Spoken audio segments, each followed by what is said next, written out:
vamos a enfatizar en esta noche.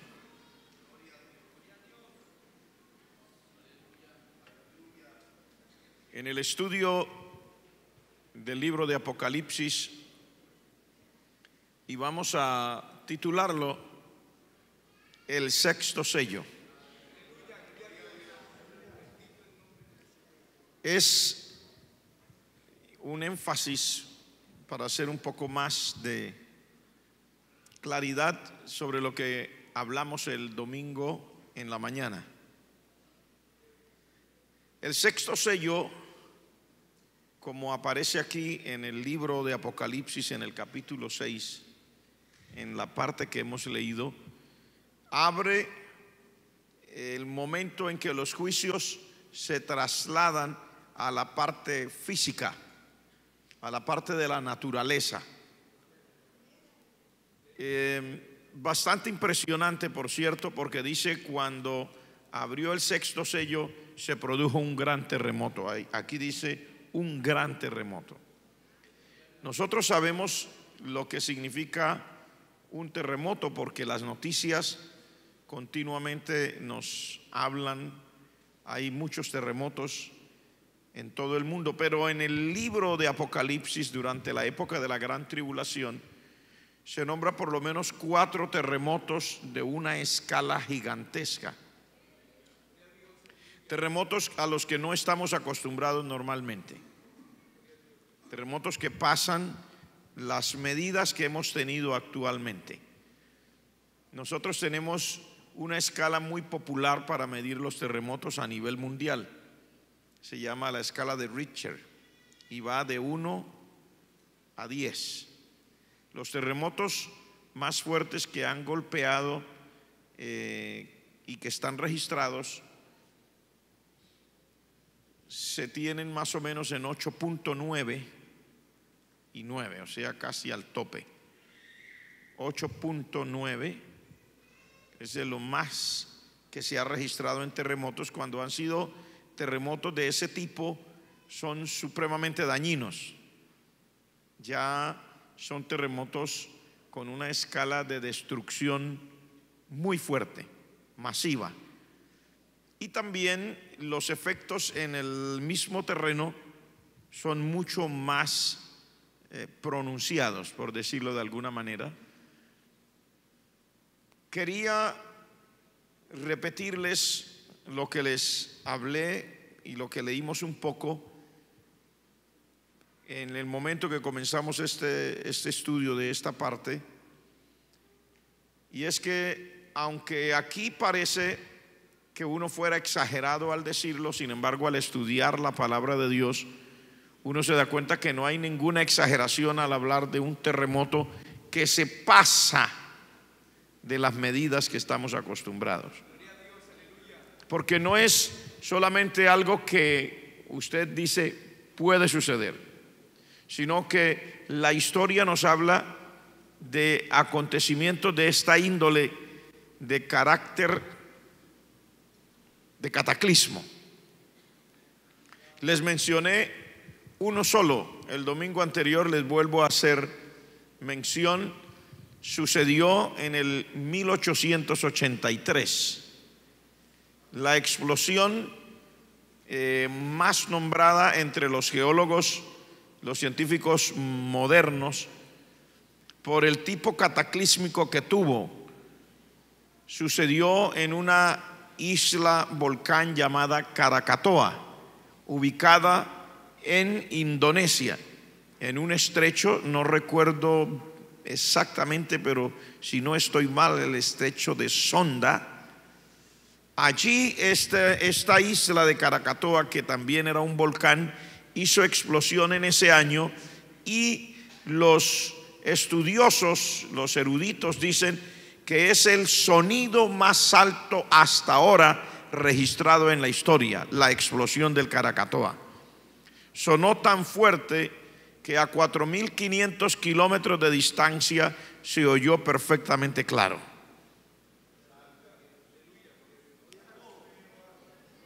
Hizo 3 explosiones desde la madrugada como hasta las 10:30 de la mañana. La última fue la más fuerte. las explosiones fueron tan violentas que la isla misma voló en pedazos. La isla aproximadamente era una isla pequeñísima, tenía unos 13 kilómetros de largo, como por unos 5 kilómetros de ancho. Al hacer explosión de esta manera tan violenta, la isla voló en pedazos. Se lanzaron cenizas y material volcánico hasta una altura de 80 kilómetros. El sol se oscureció por tantísima ceniza que había en el aire. Es como si hubiese habido un, ¿cómo llamamos cuando? Un eclipse, como si hubiera habido un eclipse. Se produjo también un tsunami de una magnitud tal que olas de ese tsunami dieron la vuelta por el cabo de Buena Esperanza en Sudáfrica. A los que alcancen a ver, aquí únicamente tenemos América y el África, en la parte de allá arriba casi no es visible. Europa, Indonesia quedaría en esta parte de acá, que es donde se produjo el cataclismo. El terremoto produjo un tsunami, o sea, un maremoto tan fuerte que vino desde allá, llegó aquí, golpeó con fuerza esta parte de Sudáfrica, volteó y subió toda esta parte, bordeando todo el África, subió y alcanzó a pasar por encima de la península ibérica hasta las costas de Francia. Asombroso. Se dice que la fuerza de la explosión, algunos científicos la determinan en 7,000 bombas atómicas de las lanzadas sobre Hiroshima simultáneamente, o sea, al mismo tiempo. Es como si hubieran explotado 7,000 bombas atómicas al mismo tiempo. Otros científicos dicen que es como si hubieran explotado 10,000. O sea, 7,000 es la cifra más conservadora, sin ser alarmistas. 7,000 bombas atómicas al mismo tiempo. Otros dicen realmente no, 7,000 no alcanza, eso fue como 10,000 bombas atómicas al mismo tiempo. Les expresé, les traje lo que dice la historia, porque el Krakatoa es mencionado por los eruditos en la geología mundial, y ellos dicen que este cataclismo del Krakatoa es algo a lo que la humanidad tendría que acostumbrarse, porque ellos dicen esto podría repetirse. Y luego lo que, aparte de todo esto, lo que dicen es, también se produjo tal disturbio en la atmósfera por tanto material volcánico que de noche el cielo se veía rojo y la luna se veía como sangre. Los atardeceres en los países del norte de Europa, en el Atlántico Norte, como Noruega, Suecia, Dinamarca, llegaron a tener atardeceres totalmente rojos para esa época. Y lo más que los científicos dicen es que se produce, al haber una explosión de este tipo volcánica, aparte del terremoto y maremotos o tsunamis que se pueden provocar, los cambios climáticos son terribles. Y la explosión en sí mueve y saca de su puesto a la Tierra y la hace inclinar sobre su eje diferentes grados. De hecho, los últimos tsunamis y terremotos fuertes que hemos tenido han logrado desviar la Tierra del eje al que estábamos acostumbrados un tanto, y ha habido pues bastante que decir al respecto de parte de los científicos. Reprogramación de los GPS, etcétera, para poder seguir siendo exactos. También se ha producido, según los científicos, un acortamiento del tiempo a causa de estos terremotos y fuerzas de la naturaleza descomunales que han tenido manifestación en estos últimos años. Los científicos dicen que esa es la razón, aunque nuestros relojes siguen marcando 24 horas y se sigue marcando en minutos, dicen en la realidad el tiempo es más corto, las horas son más cortas, los días son más cortos, las noches son más cortas. No es lo que yo digo, estoy remitiéndome a lo que los estudios dicen, a lo que los científicos afirman. ¿Por qué les traigo eso? Porque aquí nos habla de un suceso de una magnitud fenomenal, un terremoto de nivel mundial que describe algo parecido a lo que acabamos de describir como parte de la historia, pero aquí lo describe a una escala mucho mayor. Aquí dice: y hubo un gran terremoto, en ese capítulo 6, en el verso 12, cuando se abrió el sexto sello, el sol se puso negro, es el mismo efecto, y la luna se volvió toda como sangre. O sea, si fuera a ser algo parecido a lo que ocurrió con el Krakatoa, las descripciones son muy parecidas, muy exactas. Luego dice que hay una combinación: las estrellas cayeron del cielo como la higuera deja caer sus higos cuando es sacudida por un fuerte viento. Nosotros sabemos que las lluvias de meteoritos son algo registrado a través de la historia como cosa común, pero los científicos tienen un temor de que en un momento determinado esas lluvias de meteoritos, o lo que llamamos estrellas fugaces, en un momento determinado puedan golpear la Tierra. Se dice que la Tierra ha sido golpeada por meteoritos que han causado determinadas cosas. Por ejemplo, en Siberia se dice que allí aterrizó un meteorito, y dan las proporciones en términos de medidas, y dicen que eso fue lo que hizo de Siberia lo que hoy es Siberia, una estepa totalmente desnuda, llena de hielo, muy helada, allá al norte de los países asiáticos, en la parte más norte, Siberia, famosa parte de Rusia y de China y de unas partes por allá muy alejadas. Entonces, cuando ha caído algún objeto, por pequeño que sea, aquí tuvimos una experiencia hace poco, yo no estoy seguro cuánto tiempo, yo creo que entre 3 y 5 años, aquí, estamos hablando de Bucaramanga, cayó algo, la gente se asombró. Yo no recuerdo si estaba visitando una de las iglesias del campo, y cayó algo aquí, y en las montañas de los alrededores se oyó un estruendo como si hubiera hecho explosión una bomba de alto poder. La gente de los campos salió a mirar hacia Bucaramanga qué había pasado. En Piedecuesta se reventaron los vidrios de más de una ventana.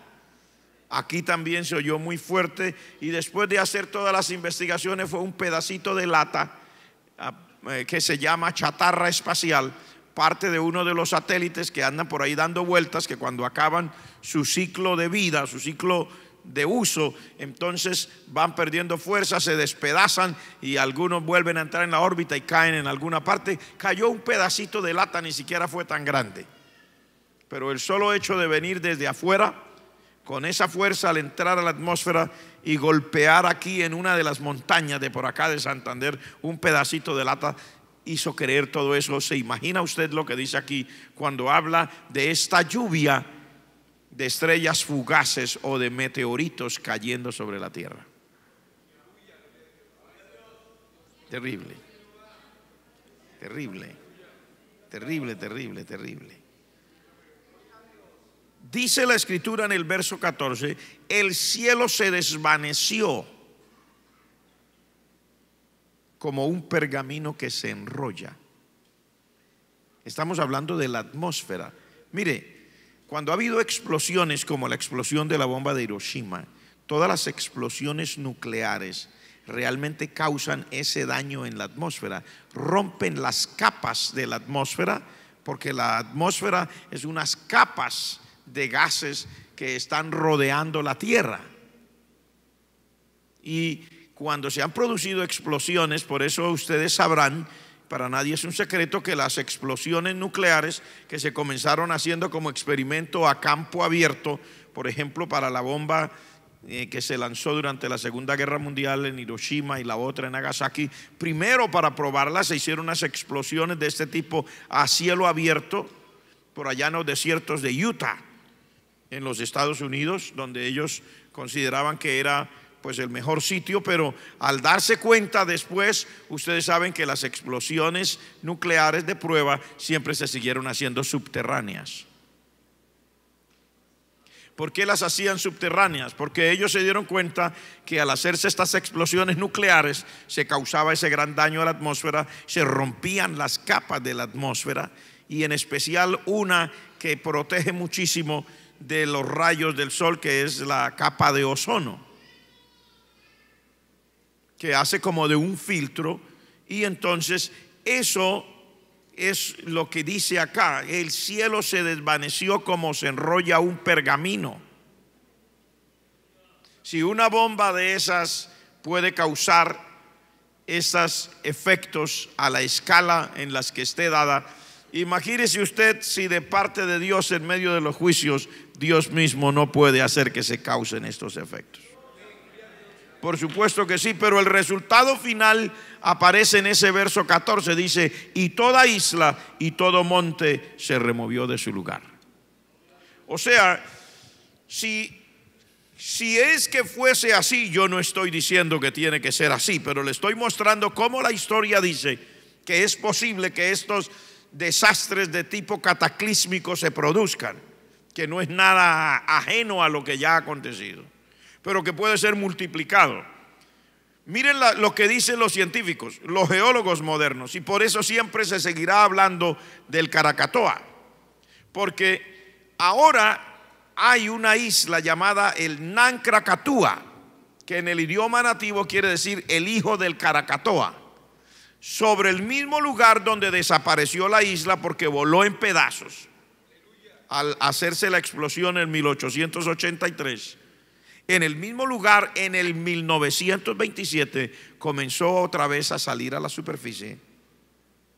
Y desde el 1927 hasta hoy, ya hace casi 100 años, el Krakatoa antiguo, que ahora le llaman el hijo del Krakatoa, ha comenzado a levantarse y al momento tiene unos 300 metros de altura sobre el nivel del mar. Los científicos dicen: algún día el Krakatoa volverá a explotar, dicen los científicos, y lo hará probablemente con la misma fuerza. Y algunos que mencionan a Dios dicen: y quiera Dios que no sea con fuerza superior a la última vez que causó ese estrago tan terrible en el mundo. Ahora, los estudiosos dicen, y ellos hacen sus conjeturas, dicen: en Norteamérica, en un lugar específico que no quiero nombrar por temor a equivocarme porque no tengo el escrito en mi mano, en un lugar específico de los Estados Unidos, hay un volcán que ellos dicen de las mismas características del Krakatoa, porque ellos que estudian cómo funciona la presión que hace el magma, o sea, la lava que quiere salir de adentro de la tierra, son las mismas características que tenía ese volcán, el que explotó en aquel tiempo. Y ellos dicen que si llegase a explotar al mismo tiempo dos volcanes de ese tipo sobre la tierra, sería un desastre descomunal. Pues mire lo que dice aquí: toda isla y todo monte se removió de su lugar. O sea, el desastre que va a ser causado, porque lo que estamos estudiando toma parte durante la época llamada la Gran Tribulación. Por eso siempre le estamos diciendo a los hermanos: busquemos a Dios. No es fácil servir a Dios. Si fuera fácil, este lugar estaría rebosando. No cabría la gente ni a la calle. El Señor Jesucristo dijo: procuren entrar por la puerta estrecha, porque estrecho es el camino y angosta la puerta que lleva a la vida, y son pocos los que la hallan. Y luego dijo: pero ancha es la puerta y espacioso el camino que llevan. ¿A qué? A la perdición. Dice, y muchos entran por ahí. Muchos. Por eso yo le digo en esta noche, al hablar esta palabra, busquemos a Dios. Hay oportunidad. Estamos en la época de la oportunidad. Estamos en la etapa de la gracia. Usted se puede arrodillar hoy y pedir perdón, si es que tiene que pedir perdón, y decir: Dios mío, perdóname de mis pecados. Me arrepiento, límpiame, lávame con la sangre de tu Hijo Jesucristo. Y la palabra de Dios dice: si alguno hubiere pecado, abogado tenemos para con el Padre, a Jesucristo el justo. Y dice: y la sangre de Jesucristo su Hijo nos limpia. O sea, usted pide y el Señor le responde, porque estamos en la época de la gracia. Usted se arrepiente. Cualquier amiga, amigo que esté aquí, que ha vivido sin Cristo, usted se arrepiente, viene corriendo al Señor, el Señor lo perdona y le da vida eterna. Estamos en la época de la gracia, hay oportunidad. Además de eso, tenemos el privilegio de tener la iglesia del Señor sobre la tierra, representada en muchas iglesias locales alrededor del mundo. Esta es una parte de la iglesia, porque es una iglesia local. Y hay pastor. En cada iglesia por lo general hay un pastor. Y todas las cosas dadas. Es más, aún hemos sido bendecidos, aparte de lo espiritual, también en lo material. El Señor ha provisto a cada uno de su trabajo, un salario en su mano, una capacidad de transporte y de movilidad, que las personas puedan llegar a los sitios casi que por vía privada, por movilización privada, motocicleta, carro privado. Y los que no tenemos, siempre habrá un transporte público a la mano. Es la época de la gracia. Y tenemos palabra de Dios de día y de noche. De día y de noche. Y a pesar de que el evangelio también sufre los ataques devastadores de las tinieblas, que el Señor lo reprenda a las tinieblas y reprenda al diablo. Y a pesar de que la iglesia se enfrenta a todas las situaciones que tenga que enfrentarse, sin embargo podemos decir concienzudamente que también el poder de Dios se mueve en esta época de una manera extraordinaria. Cada día, hermano, Dios unge sus siervos, sus hijos, para predicar la palabra bajo el poder del Espíritu Santo. Hay palabra de Dios y hay unción del Espíritu Santo. Y se está cumpliendo en esta época la palabra que el Señor dijo a través del profeta. En los postreros días, dice Dios, derramaré de mi espíritu sobre toda carne. La presencia del Espíritu Santo está disponible para la gente hoy. Y usted lo sabe. Si usted llega a la iglesia y se entrega en las manos del Señor, usted va a sentir el toque de Dios. Así es. Ahora, si no lo quiere, si prefiere hacer caso omiso de esta gran bendición y llega solamente como un espectador, es su decisión. Pero hoy, en esta época de la gracia, el Espíritu Santo se está moviendo de una manera especial. Y todos los días hay sanidades y milagros. Prueba de que el Señor, a través de su Santo Espíritu, se sigue moviendo a través del mundo, en medio de todas las circunstancias. Y la predicación de la palabra corre. Es la época de la gracia. Yo le aconsejo a todos: buscad a Dios mientras pueda ser hallado. Llamadle en tanto que está cercano. Deje el impío su camino y el hombre inicuo deje su pensamiento. ¿Y qué más dice? Clame a Dios, busque a Dios, el cual será amplio en perdonar. Será amplio en perdonar y tendrá misericordia, dice la palabra. ¿Cuánto le dan gracias al Señor por esa bendición? Pero si Si usted nota del verso 15 en adelante, no se está hablando en sí de lo que está sucediendo en la naturaleza solamente, sino ahora está hablando de lo que sucede en el corazón de la gente de esa época al ver lo que está pasando en la naturaleza. ¿Y quiénes son movidos en esa época? Todo el mundo. Mire lo que dice: los reyes de la tierra, los grandes, los ricos, los capitanes, los poderosos, todo siervo y todo libre. O sea, no quedó nadie. Hay una gran diferencia entre lo que se describe aquí en estos versos a lo que estamos viendo hoy día. ¿Qué es lo que vemos hoy día a través de los medios de comunicación, en las escuelas, universidades y en el diario vivir? Que las personas que se creen eruditas o sabias o grandes niegan la existencia de Dios y niegan la existencia de un juicio divino, y dicen que no hay tal, que un terremoto sucede únicamente porque así es la naturaleza, que el granizo cae porque así es la naturaleza, que un terremoto, un tsunami o una tempestad de esas que llaman tornados porque se encuentra un viento frío con un viento caliente, y tiene una explicación y dice: no es cierto, no metan a Dios en esto, dice.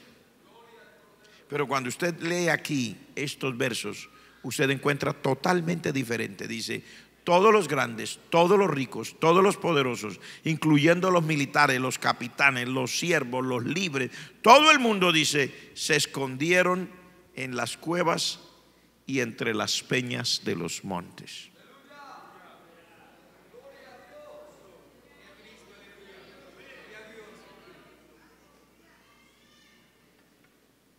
Pero no solamente se escondieron.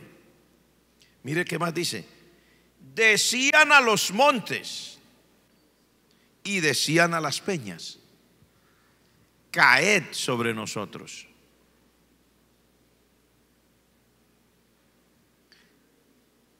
El instinto del ser humano no es ese. El instinto del ser humano es un instinto llamado de supervivencia, donde automáticamente, dado por Dios, ese instinto hace que nosotros no queramos morir, sino que queramos vivir.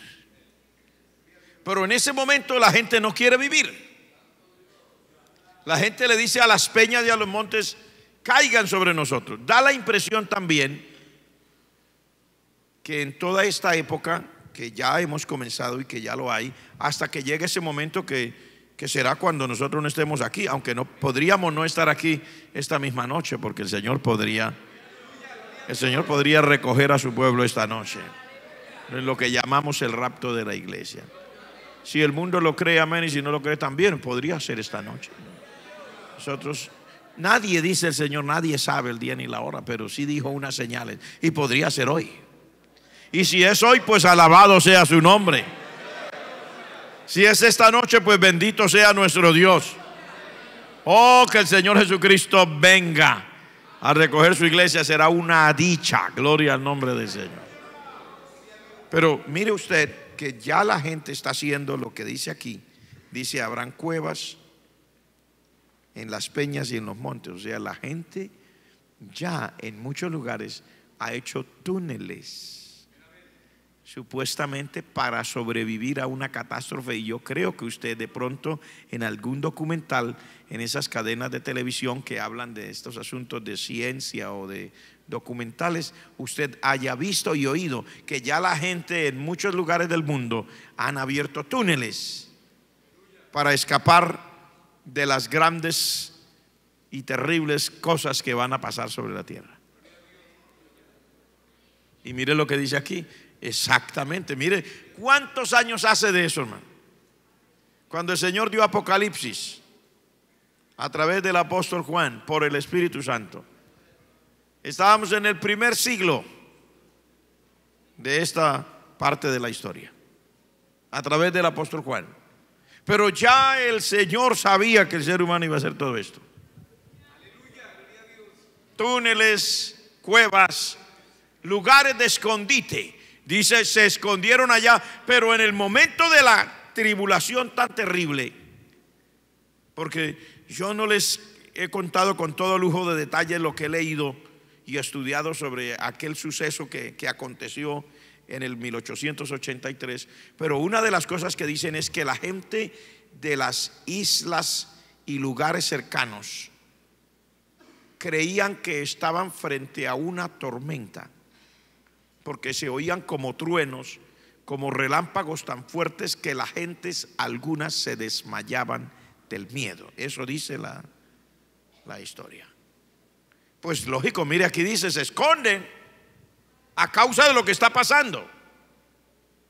Pero más aterrador todavía es lo que sigue, porque cuando se esconden y le dicen a las peñas caigan sobre nosotros, es porque están terriblemente asustados.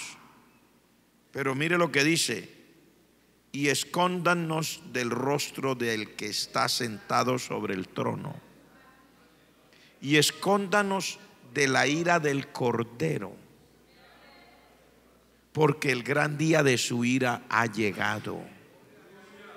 Eso no lo está diciendo el apóstol, eso es lo que el apóstol vio en esa revelación. La gente le pedía a las peñas cuando estaban en los túneles que cayeran sobre ellos y decía: por favor, escóndanos del rostro del que está sentado en el trono, y escóndanos de la ira del Cordero. O sea que cuando el cielo se enrolla como un pergamino,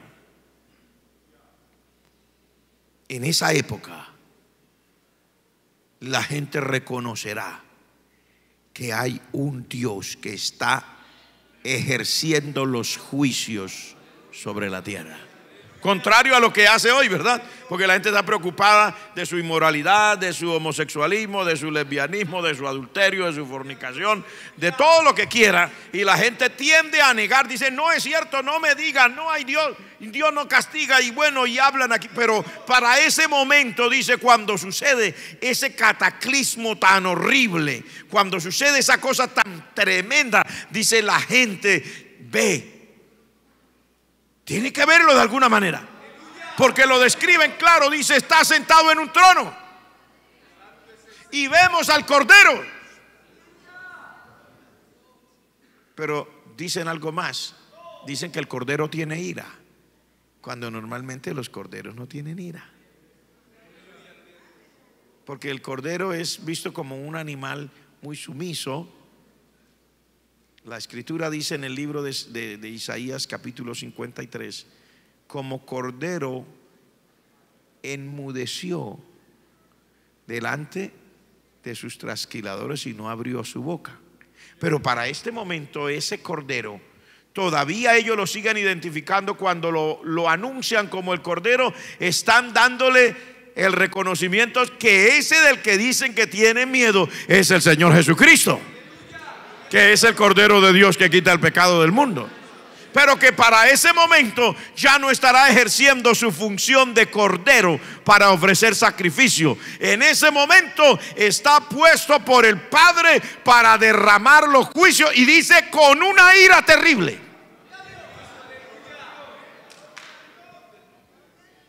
Hermano, ahora que el Señor no está airado, ahora es que hay que buscarlo. Amigos, ahora que el Señor no está airado, ahora que el Señor dice: vengan a mí los que están trabajados, vengan a mí los que llevan unas cargas terribles, los que están cansados, vengan a mí que yo los hago descansar. Es el momento de venir a Él, porque la gente reconoce. Otra de las cosas que impresiona y que yo les mencioné durante este estudio, que lo hemos ido llevando especialmente los domingos, es que este lenguaje que usan, que es un lenguaje bíblico, denota que muchas de las personas que están envueltas en estos escenarios de la gran tribulación sabían, conocían y tenían algún tipo de experiencia con el Señor y con su palabra, porque al pedir estas cosas usan un lenguaje bíblico. Hablan del que está sentado en el trono, hablan del Cordero, hablan de la ira del Cordero. O sea, la gente que está en ese momento pidiendo, aunque sea las peñas, que los escondan, son muchos de ellos con conocimiento de lo que están hablando, porque lo describen como es. Esto nos da a entender que lo dijimos, y por eso dije que hoy era más bien un énfasis. Tristemente, personas que conocieron el Evangelio, que vivieron para Dios, en algún momento de la historia de su vida se dejaron llevar por el mundo, por el pecado, por las tentaciones, por tantas cosas. La parábola del sembrador describe cómo es. Dice, algunos es cuando viene la persecución. Dice, y otros cuando viene la prosperidad.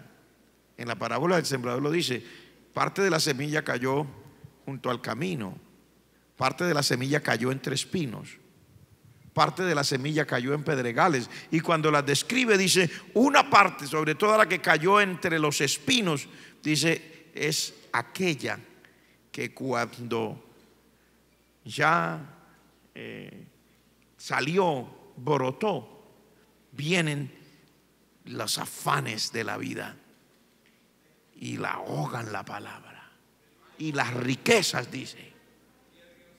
Porque muchos de nosotros tenemos que ser honestos mientras estamos, no tal vez en la miseria, pero sí con lo necesario, tenemos corazón para servir a Dios. Pero basta que la cama que usábamos antes, que medía 60 centímetros de ancho, escasamente para caber boca arriba, se extienda a 1,40 y después a 1,60 y después a 2 metros, para que nuestra imaginación comience a volar y a pensar que ya no necesitamos levantarnos temprano a orar, que ya no necesito depender de Dios, que ya no necesito venir a todos los cultos, que ya no hay que hacerle caso a los pastores así, que lo que pasa es que ellos son exagerados, y comienza uno a imaginarse una cantidad de cosas. Igual dice en otra parte de esa parábola que otros es cuando vino la persecución, o sea, algunos por la persecución, pero muchos por los afanes de la vida y por las riquezas. Nosotros decimos no somos ricos, eso hay que verlo. Depende con quién se compare uno. Porque si vamos a compararnos con la gente de la antigüedad, por ejemplo, en el tiempo del rey Salomón se habla y se enfatiza que hizo un trono, y le hace el énfasis, dice que tenía brazos. O sea, era un lujo, se aplicaba más para los tronos de reyes muy importantes que la silla tuviera brazos. Era un trono muy especial. Y usted y yo hoy día en todas partes tenemos brazos y nuestras sillas son suaves y acolchonadas donde quiera. Así vivimos nuestra vida de hoy.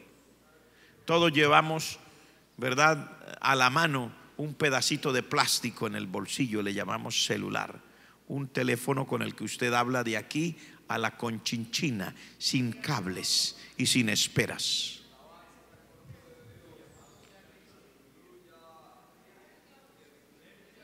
Esas son riquezas en lo material. Los vehículos en los que nos movemos, las casas en las que vivimos, la ropa que vestimos, realmente sí, es así. Dios ha permitido que en esta época seamos ayudados. Pues bien, eso es lo que dice la palabra. Hay quienes al llegar a ese momento, dice, se le convierte en una tragedia para su vida espiritual. Pero lo que estamos diciendo es, estas personas que aparecen en medio de esta angustia, cuando el sexto sello se abre y se dan todas estas cosas, este cataclismo, hay este gran terremoto y probablemente tsunamis y todo lo que pasa, y esa lluvia de estrellas fugaces, y que las islas se van de su lugar, y todo lo que usted ve en esa descripción, dice, esta gente usa un lenguaje bíblico pidiéndole a las peñas. Ahí es donde uno se da cuenta que son conocedores del evangelio, pero que nunca vivieron bien. ¿Por qué? Porque mire que en ese momento ellos ven al que está sentado en el trono, saben que está el Cordero ahí, pero ellos no hablan y no oran con el Cordero. Ellos oran y le hablan a las peñas: escóndanos del Cordero. No le dicen al Cordero: tenga piedad de nosotros. Le dicen a las peñas: escóndanos del Cordero. Y es que así muchas personas hemos tenido esa costumbre y esa forma de vivir. Y es que en vez de acudir a quien debemos acudir, nos vamos siempre al lugar equivocado, a lo que no es. Es como dice en el libro de Isaías: mi pueblo tiene dos males, dice. Me dejaron a mí fuente de aguas vivas y cavaron para ellos cisternas rotas que no retienen el agua. Si son dos males, dice, son dos males. Uno, dejaron a la fuente viva, y dos, se hicieron unas cisternas que ellos mismos. Pero las cisternas están rotas, no tienen nada. El agua siempre se va. O sea, cuando uno quiere hacer las cosas a mi manera, a como yo creo, la tragedia siempre será más grave. Y el llamado en esta noche es para que nosotros abramos el corazón al Señor, amados. Tal vez alguno diga: pastor, por favor cambie el mensaje, que esto está muy repetitivo y yo me siento que me voy a reventar. Usted habla siempre de lo mismo y diciendo que Cristo viene y que se arrepientan. Yo le digo: se equivocó de lugar. ¿Sabe por qué Dios nos pone a ser tan repetitivos? Porque nos ama más de lo que nosotros nos podemos imaginar. Porque Él nos advierte, porque su palabra se convierte para nosotros como en una verja, en una defensa, en una protección. Y todos los días Él nos habla y nos dice y nos vuelve a decir. ¿Por qué? Para que nosotros estemos alerta.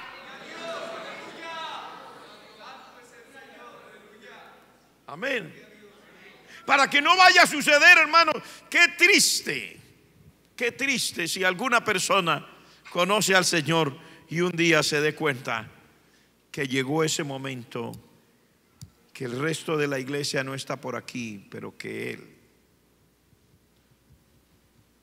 está frente a esa grave situación.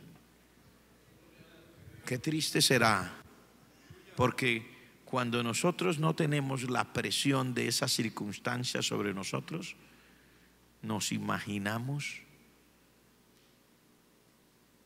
Eso es un juego, es un deporte. Mire, el pastor tanto lo ha predicado y nunca ha pasado nada. Siempre ha sido así, pero nunca pasó nada. Nunca hubo nada. Esas serán las personas que más le van a gritar a las peñas: caigan sobre nosotros. Porque Dios le extiende la misericordia al ser humano, pero el ser humano no se da por entendido. El ser humano piensa que no es cierto, que no es verdad. Pero yo quiero preguntar a su conciencia, no para complacer a nadie ni para una respuesta al pastor, para que el pastor se agrade, sino a su conciencia. ¿Cuántos saben que esto que Dios dice es verdad? Deje la mano arriba el que sí sabe y dice: yo sé que esto es verdad. Yo quiero hacer una oración como todas las veces que predicamos. Y yo quiero que en esta oración, no le estoy pidiendo a nadie que pase al frente, pero si alguien pasa al frente tampoco le estoy diciendo que no pase. Pero yo quiero hacer una oración sincera con usted para pedirle al Señor: ayúdanos, porque tenemos que terminar esta carrera. tiene que llegar el momento cuando estemos delante del Señor. Aleluya, Padre.